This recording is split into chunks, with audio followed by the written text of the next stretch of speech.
What if I told you that you have a companion that's been with you since your birth? I'm talking about one of the good folk, your fetch. In ages past, the fetch was seen as a death omen and a bad thing. But over the centuries, as we've learned more about the nature of the spirit, we've come to realize that it's actually a very powerful and important tool that helps us to understand ourselves and engage in the life that we're called to engage in. So today, as we continue our Working with Holy Allies series, we're going to be talking about working with our fetch as we walk together down Creation's path.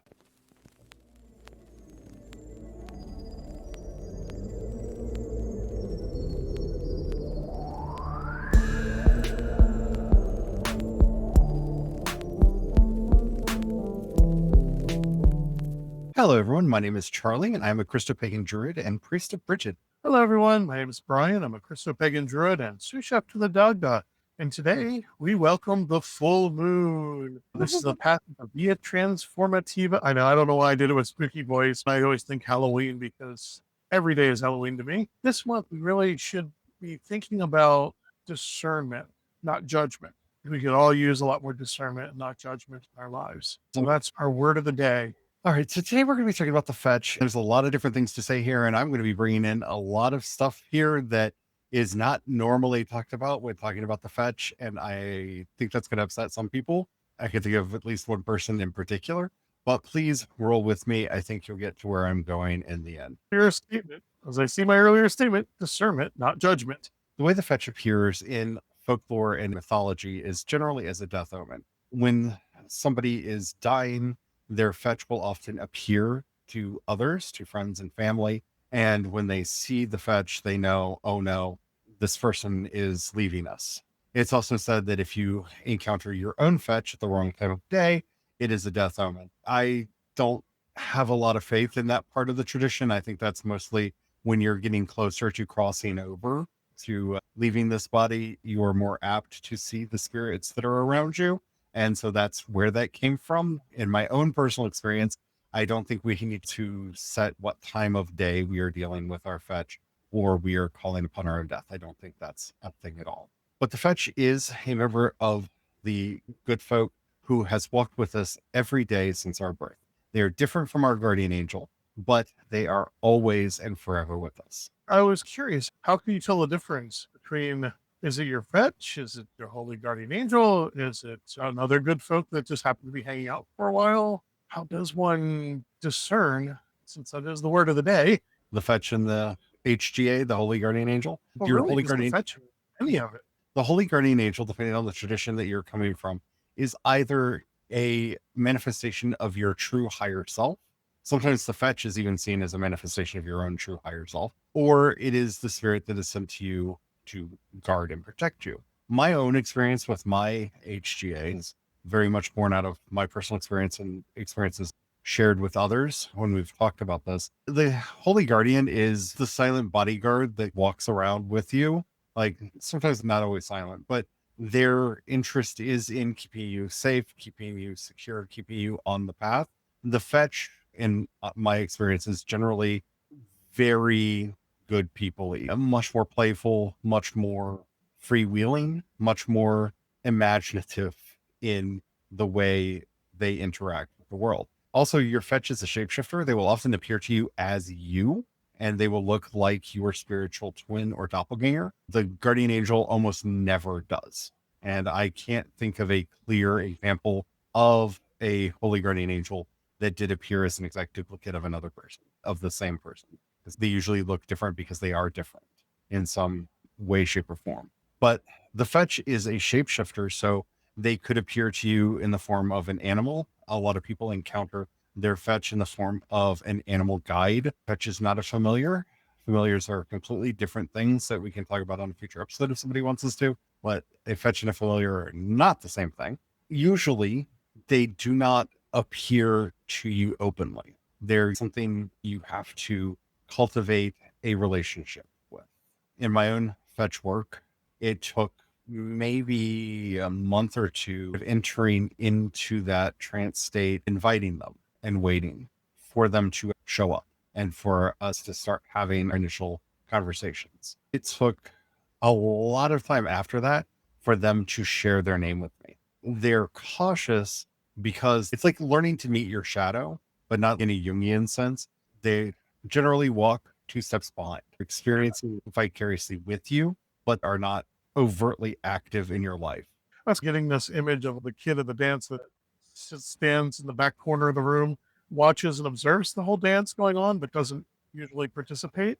And it takes a lot of coaxing to get them out onto the dance floor. That's one way to think about it. The way I tend to think about them is they're the Star Trek observer that's there. You can see through the hologram. They're with you, but they generally do not act or intervene.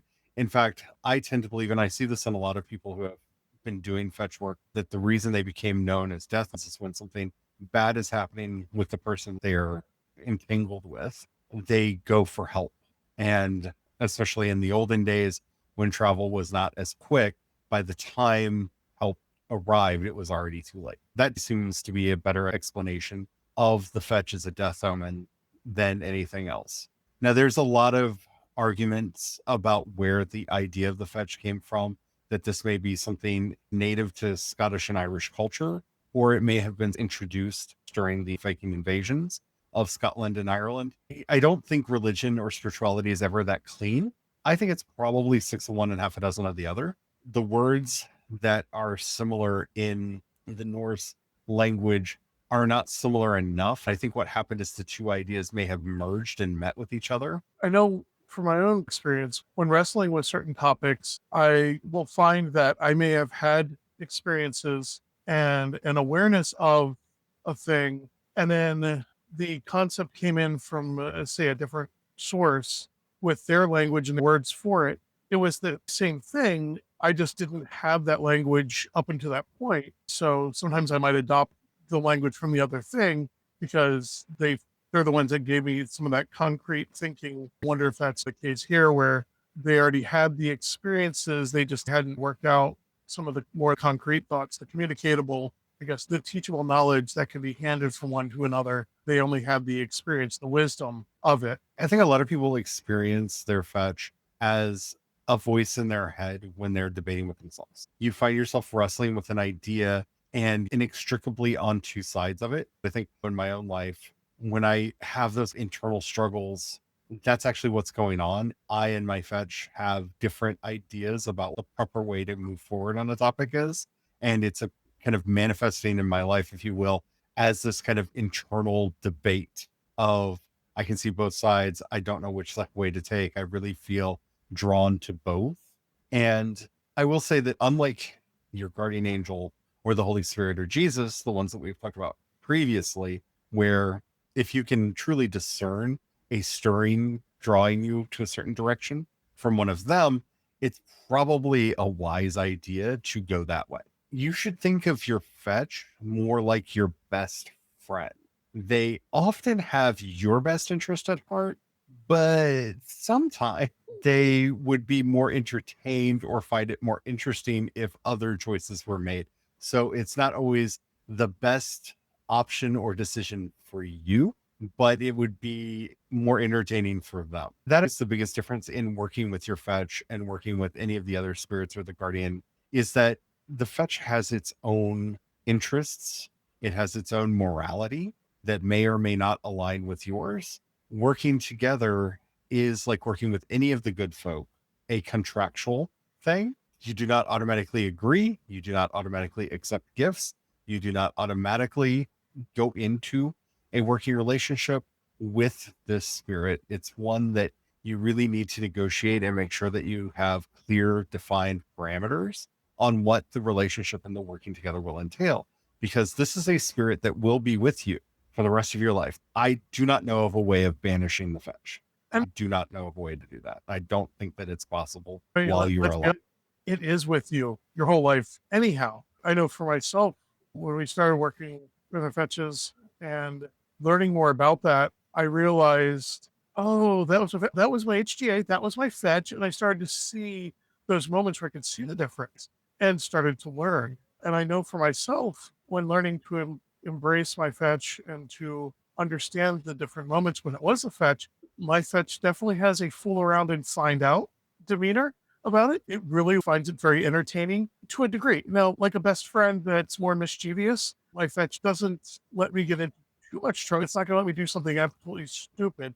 I could tell that some of those other temptations were definitely not the fetch, but mine definitely has a "we'll let him fool around and find out" attitude about it, and finds it quite entertaining when I can get into good trouble. It is the way to word it, but it's good trouble.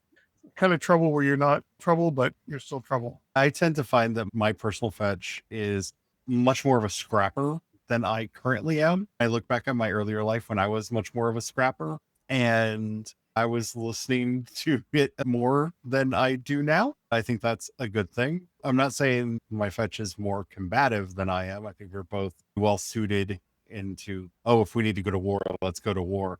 But it is more prone to, this is the path that's just gonna we're gonna have it out and have it done, than I want to be. And I say it that way because that is very much how I operate normally. You will find a lot of similarities between you and it, and I think that's one of the reasons why so many people idealize the fetch into something that they see as your true self or your higher self. I don't think that the lore is any help in understanding that, but I think the lore is fairly clear that they are one of the good folk. And as one of the good folk, they are a separate entity from you. This is where I think thinking in terms of a kindred spirit is a better way to think of it. A kindred spirit is not necessarily your higher self. It's just you share a lot in common. Yeah. You will start learning that your fetch will often appear in your dreams, often in animal form. If there is a consistent animal that appears in your dreams, it's very often the fetch. There are various ways that you can connect with it. Often when doing this work, you'll end up finding yourself a fetch stone, which will just show up one day and be like, huh, I can't take my eyes off of this rock.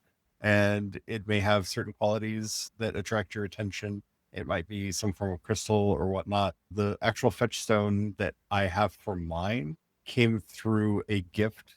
I actually have two. One is a stone that I found, and the other that I often use in ritual is a gift that a friend gave me that was very clear that this is where I live now. Often when I'm doing the work, I will hold that gift rather than the fetch stone because it aligns more to the kind of dark whimsy that I have with my relationship with that particular spirit. When you're starting to discern your experiences, it's important not to get too into yourself. Spiritual narcissism, there are a lot of ways to refer to that. I think the kids these days call it spiritual psychosis. This moment where you start taking everything a bit too seriously. This is all unverified personal gnosis, but I think an entire religion was founded because somebody had an experience with their fetch that they took way too seriously, and that is Manichaeism. I think Manichaeism was founded off of an experience that Mani had with his fetch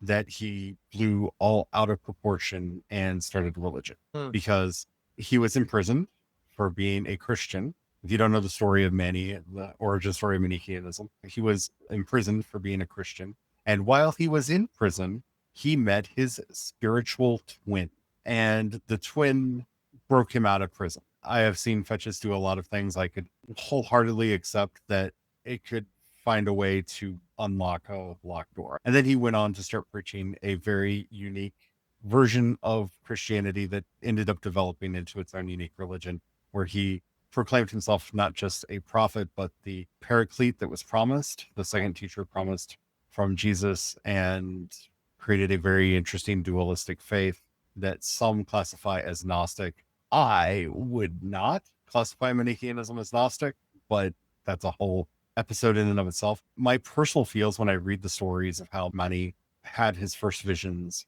and received his call to be a prophet, it feels like he had a very mischievous fetch that helped him escape from prison and then caused him to found a religion that's based off of having vast banquets that only the chosen can eat from. Manichaean worship services, a banquet would be served to the priests, and everybody else would sit and watch them eat and marvel at how their spiritual holiness purified the food and thus cleansed the world of its spiritual darkness. That sounds like a wonderful excuse to throw a party, and the kind of good trouble that a fetch would like to start. I can't say that I have on divine authority that that's how Manichaeism started, but I feel like it's a good warning to see where fetch practice can go very wrong and off the rails. Because in his description of his spiritual twin, it sounds to me very much like the way fetches are described and the way that I and others talk about our experience of our fetch. They very often appear looking like us, not always as we are now. My fetch looks a lot like I did when I was 19 or 20 and not like I look now. Very mischievous, very much. They are of the other crowd. And yes, we find holiness through having all the best foods prepared for us so that we can eat them and get closer to God. That just sounds like something a fetch would do. Yeah, because it would mean there would be a lot of food left out and offering on a table that the Yep. fed should be able to feast from. Yep. Yeah, Yes. it seems, yeah. He said, That's hilarious. This is very much my own unverified personal gnosis, but the more involved I get into my own fetch work, the more I notice that, while I'm not saying that the fetch is selfish, it does very much have its own will and desires that are separate and distinct from mine. This is something that you start realizing more and more when you deal with spirits and start understanding which spirits are projections of your psyche and which spirits are, in fact, separate from you, that are distinct beings in their own right. That's one of the main reasons why I do not believe that the fetch is our higher self, because it has such a separate and distinct way of looking at the world that is not entirely what we tend to want for ourselves. Yeah. If you are wanting to actually engage with your fetch and start developing that practice, it really is as simple as going into a mindful state.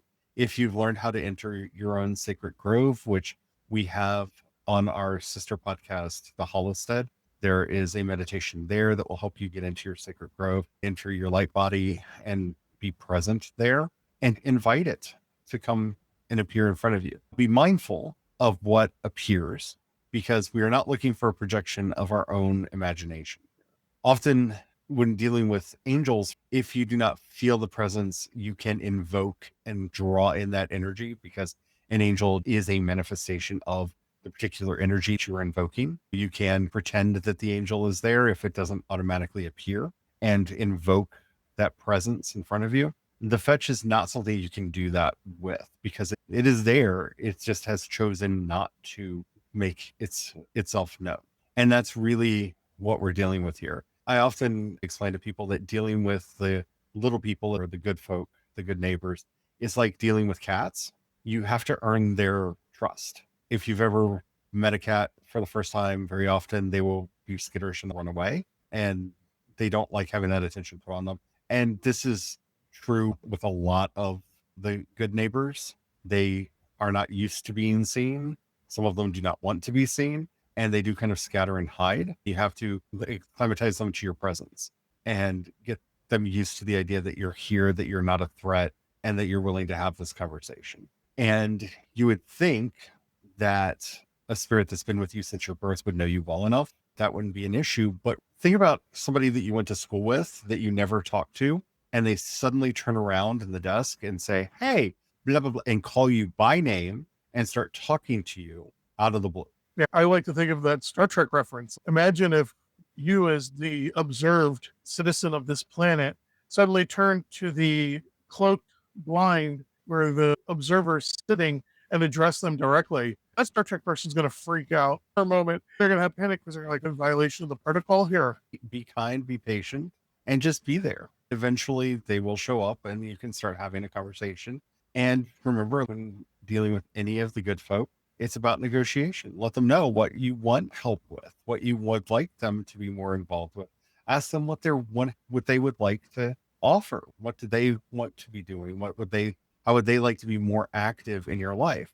This is going from a silent partnership to a more formal one. And that's going to take some ironing out.